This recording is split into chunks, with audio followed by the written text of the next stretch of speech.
today I'm going to talk about a topic called situational evil.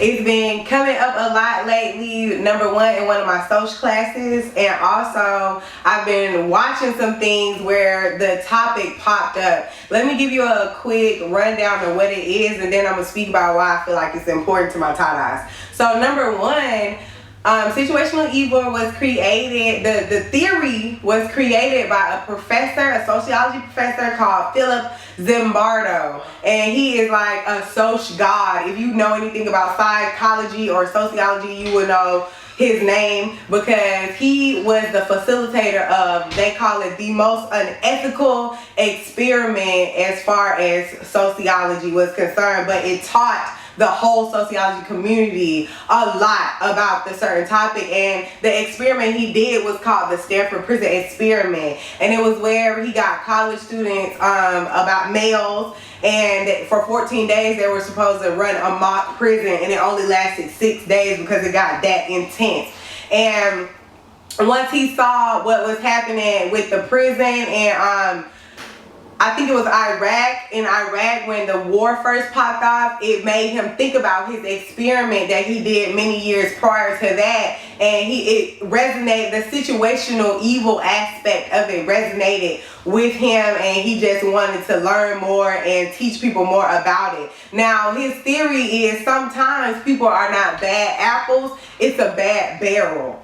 And let me explain that. He feels like sometimes that the situation dictates how evil or how good a person can be. Like an example would be the prison experiment and the actual prison that he saw in Iraq when they was taking pictures, when they were degrading the detainees and things of that nature. He was actually one of the psychologists on one of those soldiers in one of their court cases, because he was talking about the bad barrel, so to speak, because the military was saying that those particular soldiers that did those things, they were the bad apples.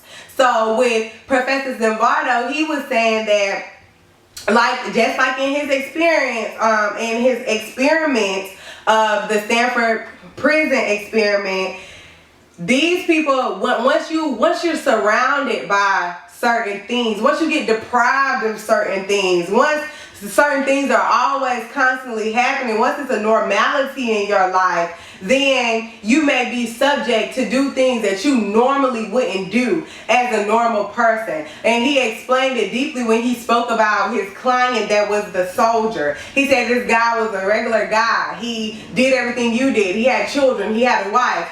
But when he went to that prison and he had to sleep in the prison for 24 hours a day, he had to have feces thrown at him by detainees, and no one ever came to quote unquote rescue them. It was only a small, less than a platoon of people that were up there. Nobody ever came up there to relieve them, to rescue them. So of course, over a year of your time, you stuck in a literal prison. That's where you sleep also, even though you're not a detainee, you're an American soldier, and this is what you see constantly. This is what you're surrounded by. It will drive you crazy, and it will make you do things. It's the situational evil. It will make you do things that you might not normally do. Now, does that mean that soldier was a bad apple? No, it was the bad barrel, is what Professor Zimbardo is saying, and it was really deep to me because I know about the prison experiment. I know I'm in the military, so I know about that part, about the detainees.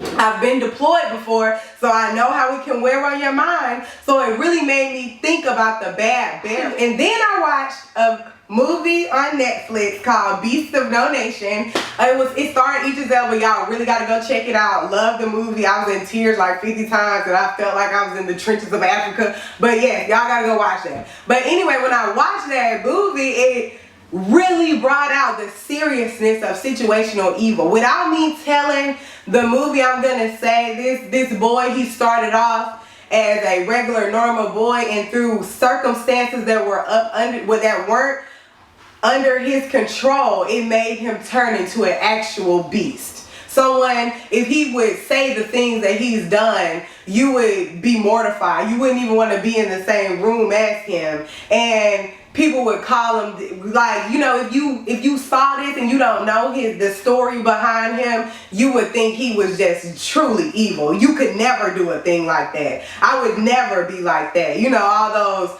big words like never, ever, ever, ever, ever, you know. But he was a regular kid.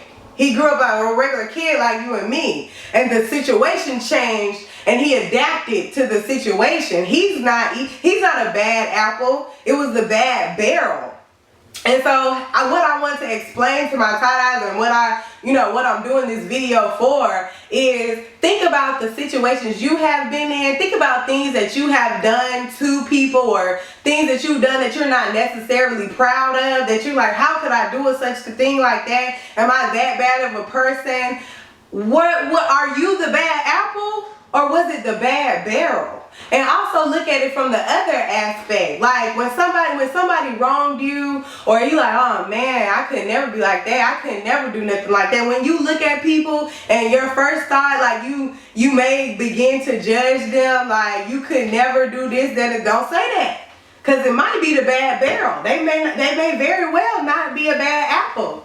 So that's what I wanted to talk about, and I just wanted to give y'all that little tidbit of information. If you want to look up the Stanford Prison Experiment, Professor Zimbardo, Beast of No Nation, the situation with the prison and the soldiers and the detainees, look all that up. You know, gain a little bit of information, and plus it's interesting, especially if you're into Soch. See y'all later.